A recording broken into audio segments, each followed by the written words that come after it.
terrible couvrit les lieux. Pas de vent, pas de son. Seulement le corps de Gohan allongé sur la terre et les gouttes de sang roulant de sa bouche pâle. Zardoz s'approcha lentement, ses yeux ne portant ni pitié ni surprise.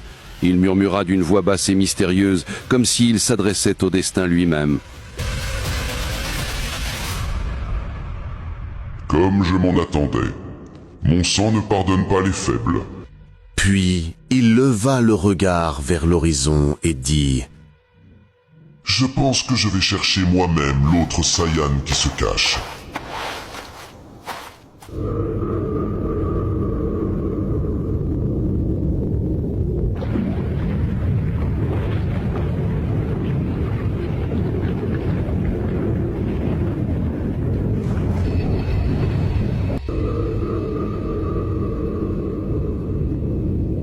Il n'y avait ni ciel ni terre, seulement une mer de sang s'étendant à l'infini. Le corps de Gohan était allongé à sa surface.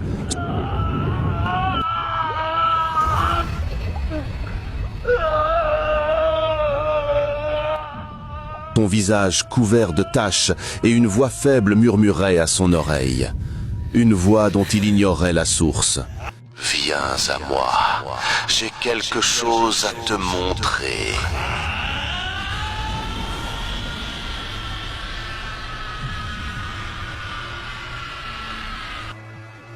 Il ouvrit les yeux avec effroi et poussa un cri rempli de peur et de tremblement. Sa respiration était haletante. Il leva lentement la tête et vit le reflet de son visage sur la surface du sang. Mais ce n'était plus son visage. Des symboles étranges étaient gravés sur sa peau, comme si son corps était devenu une carte de souffrance. Il recula d'un pas, mais le sang colla à ses pieds, comme s'il voulait l'empêcher de fuir. Il cria d'une voix tremblante: « Où suis-je? Qu'est-ce que cet endroit ?» Personne ne répondit. Seulement des murmures grandissant autour de lui, comme si des esprits parlaient sous la surface. Il leva la tête et vit d'énormes crânes flottant devant lui. Il recula davantage, le corps tremblant, mais un hurlement perça le silence, un cri non humain, un cri si puissant que même le sang bouillonna.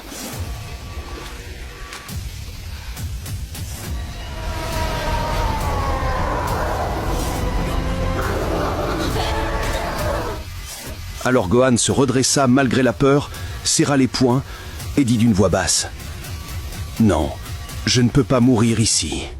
Père, je me bats encore pour toi. »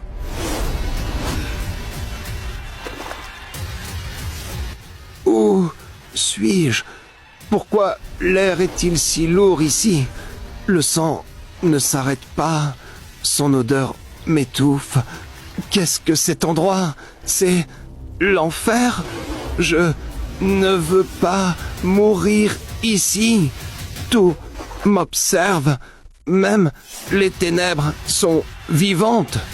Il commença à marcher à travers la mer de sang, chaque pas l'enfonçant davantage, chaque souffle alourdissant sa poitrine, comme si l'air brûlait lui-même.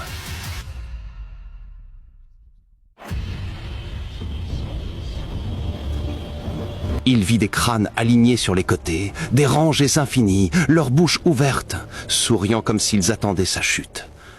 Et à la fin, un immense château noir apparut devant lui, d'où coulaient des rivières de sang et de lave. Gohan décida de s'y diriger. C'était son seul chemin. Il s'approcha jusqu'à atteindre les portes de fer décorées et les murs gigantesques.